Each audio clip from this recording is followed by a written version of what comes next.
அப்புறம் வந்து அப்துல் கலாமுக்கு வந்து உடனே வந்து வெற்றிலாம் கிடைக்கலம்மா. அவர் வந்து முதல்ல எடுத்த உடனே வெற்றி வரல. அதுக்கும் கடந்து போராடிட்டு தான் செய்றாரு. அப்போ வந்து இவர்கிட்ட நிறைய பேர் வந்து எக்காலம் பண்ணி ஏளனமா சிரிச்சிருக்காங்க. அப்போ இவர் இப்படி பயிற்சி பண்ணிக்கிட்டே இருக்கும்போது வந்து இந்த நாசால வந்து இந்த ஆராய்ச்சி மையத்துலேருந்து பண்ணிட்டு இருப்பாரு. அப்போ வீட்டில இருந்து ஃபோன் வருது. அவங்க அப்பா இறந்து போயிட்டாங்க அப்படின்னு சொல்லி ஃபோன் வருது. அப்போ இறந்து போயிட்டோன்னா அப்போ வந்து இவர் வந்து ஒரு இது தயாரிக்கணும். ஏவுகணை தயாரித்து கரெக்ட் பண்ணி விடணும். அப்போ அதை தயாரிச்சுக்கிட்டு இருக்கும்போது போனோன்னா திரும்ப வீட்டுக்கு போய் கடமையெல்லாம் முடிச்சுட்டு வராரு. அந்த இப்போ ஒரு முத தயாரிப்பு வந்து இவருக்கு ஃபெயிலியரை தான் கொடுத்துருக்கு.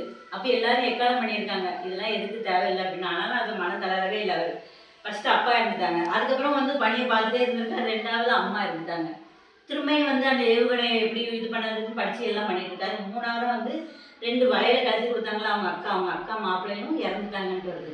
திரும்பியும் போய் திரும்ப என்னெல்லாம் ஊரில் செய்யணுமோ செஞ்சுட்டு திரும்ப வந்து திரும்ப அதே மூச்சா பண்ணி அதுக்கப்புறம் கடைசி அந்த 5 நொடி இருக்கான் அதை கரெக்ட் பண்ணுறது. அதுக்குள்ளே ஏதோ பண்ணி அந்த இதில் ஜெயிச்சுட்டார் அவர்.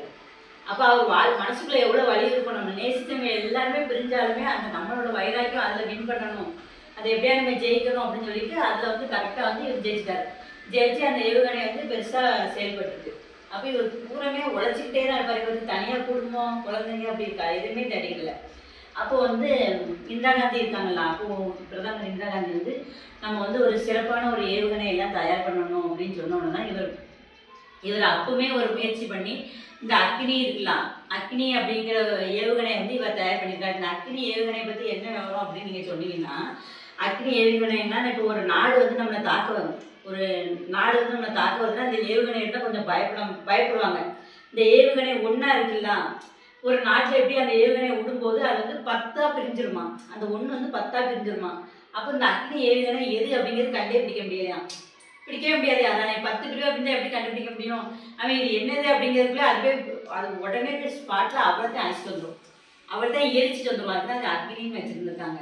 அப்போ பாகிஸ்தான் வந்து இந்தியாவுக்கு ரொம்ப நெருக்கடி கொடுத்துருக்காங்களா, அப்போ வந்து நம்ம இந்தியா வந்து இன்னுமே பாதுகாப்பாக இருக்குன்னா நம்மளோட இந்த ஏவுகணையை பார்த்தா அவங்க பயப்படுறாங்க. அவங்ககிட்ட வந்து அக்னி ஏவுகணை இருக்குது, அவங்க நாட்டில் நம்ம ஒன்றும் செய்ய முடியாது அப்படிங்கிறதுனா அந்த ஏவுகணைக்கு இவர் எவ்வளோ உழைச்சிருப்பாரு, எவ்வளோ உழைச்சாலும் அதை கண்டுபிடிக்க முடியும்.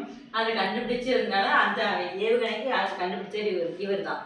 இவர் கண்டுபிடிப்புகள் நிறைய விஷயங்கள் இவர் கண்டுபிடிச்சிருக்காரு. இவர் இந்த ஆராய்ச்சிகள் எல்லாம் மீண்டு வந்துட்டு அதுக்கப்புறம் வந்து இருக்கும்போது வந்து இவர் வந்து ஜனாதிபதி ஆகணும்னு சொல்லிட்டு எல்லாரும் நினைக்கிறாங்க. ஜனாதிபதியாக ஆகணும்னு சொல்லிட்டு அப்போது பிரதமர் வந்து வாஜ்பாய் இருக்கார்ல, அவர் ஃபோன் பண்ணி சொல்கிறாங்க, நீங்கள் வந்து இந்த விஷயத்தை நீங்கள் மறக்கவே கூடாது, உங்களை வந்து நாங்கள் ஜனாதிபதி ஆகணும்னு நினச்சிருக்கோம் அப்படின்னா. அப்போ இவர் சொல்கிறாரு, எதிர்கட்சிக்காரங்களும் சப்போர்ட் பண்ணால் நான் ஜனாதிபதியாக இருக்கேன், எதிர்கட்சிக்காரங்களும் சப்போர்ட் பண்ணணும், யாரும் எதிரியே இருக்கக்கூடாது அப்படின்னா.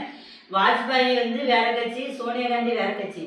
அப்போ அவர் வந்து இவருக்காண்டி போய் பேசுறாரு சோனியா காந்திட்ட.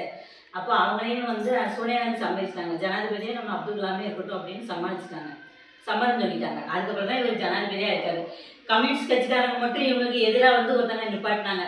அப்புறம் வந்து சுபாஷ் சந்திர போஸ்க்கு எதிராக சண்டை போட்ட லட்சுமி சாதன் ஒருத்தவங்க உண்டு, அவங்கள வந்து எதிராக போட்டாங்க. ஆனால் வந்து நம்ம ஜனாதிபதி அப்துல் கலாம் தான் ஜெயிச்சார், போட்டியின்றி அவர் தான் ஜெயிச்சிருக்காரு. இவர் ஜனாதிபதி மாளிகைக்கு பதவி ஏற்க போகும்போது வந்து உங்கள் சார்பாக எத்தனை பேர் இருந்தாலும் கூப்பிட்டுவாங்க அப்படின்னு சொல்லிட்டு சொன்னாங்க அரசாங்கத்துலேருந்து. அப்போ அவர் என்ன சொன்னார், குடும்பத்து உறுப்பினர்கள் 22 பேர் வருவாங்க, 100 இளைஞர்கள் வருவாங்க அப்படின்னா அதெல்லாம் அலௌடு கிடையாது, இளைஞர் அலௌடு கிடையாது அப்படின்னா. அப்போ எனக்கு இந்த ஜனாதிபதி பொறுப்பே வேண்டாம், இளைஞர் எல்லாமே என்ன நிகழ்ச்சி, இளைஞர்களுக்கு இந்த அரசியல்ல இருந்து எல்லாமே தெரியணும், அப்போ எனக்கு இந்த ஜனாதிபதி பொறுப்பே வேண்டாம் அப்படின்னா அவங்க அனுமதிச்சிட்டாங்க. உடனே என்ன பண்ணியிருக்காங்க, இளைஞர்களுக்கு அனுமதி கொடுத்தாங்க. இவர் பேசினாலே அப்படி வந்து எனர்ஜி ஆகிற மாதிரி பேசுவாராம். அப்போ வந்து இளைஞர்கள் எல்லாருமே சேர்ந்து இவர் ஜனாதிபதி மாளிகைக்குள்ளே போகிறாரு, 2 பெட்டியை மட்டும் கொண்டு போகிறாரு. அப்போ அவங்க வேலை பார்க்குறவங்க ஒடி வந்து அப்படியே ஷூவை கலத்திட்டு இப்படி துடைக்கலாம். இங்கே வாப்பா என்ன பண்ணுற அப்படின்னோடனே, இதுதான் என் வேலை, ஷூவை கலத்தி எல்லாம் க்ளீன் பண்ணி வைக்கணும் அப்படின்னோடனே இவர் டிஸ்மிஸ் அப்படின்னா. ஐயா நான் பிள்ளை குட்டிக்காரன், என்ன வந்த உடனே நீங்கள் என்னை வேலை விட்டு தூக்குறீங்க அப்படின்னா.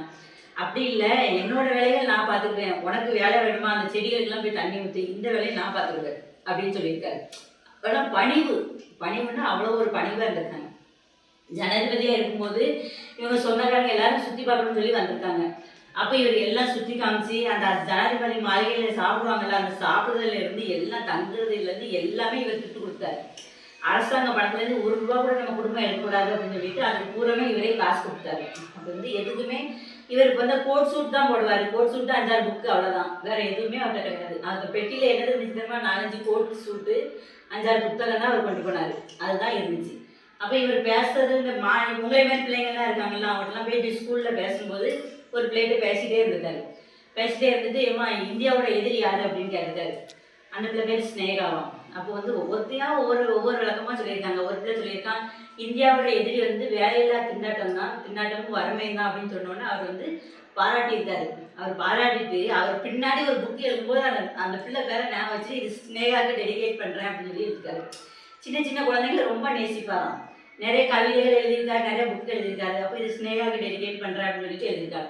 அப்புறம் இதே மாதிரி பிள்ளைங்கள்ட்டெல்லாம் பேசிகிட்டு இருக்கும்போது ஐஸ்வர்யா ராய் வந்து எதுக்கு உலகலையாக தேர்ந்தெடுக்கப்பட்டாங்க அப்படின்னு கேள்வி கேட்டிருக்காரு. அப்போ ஒரு பிள்ளை சொன்னிச்சா ரொம்ப அழகாக இருக்காங்க அப்படின்னு, ஒரு பிள்ளை சொன்னிச்சா ரொம்ப அறிவாக இருக்காங்க, ஒரு பிள்ளை சொன்னிச்சா நான் அந்த இடத்துல இல்லை, அதான் ஐஸ்வர்யா ராய் வின் பண்ணிட்டாங்க, நான் இருந்தால் நான் தான் ஜெயிப்பேன், வெரி குட் அப்படின்னு கை தட்டாராம்.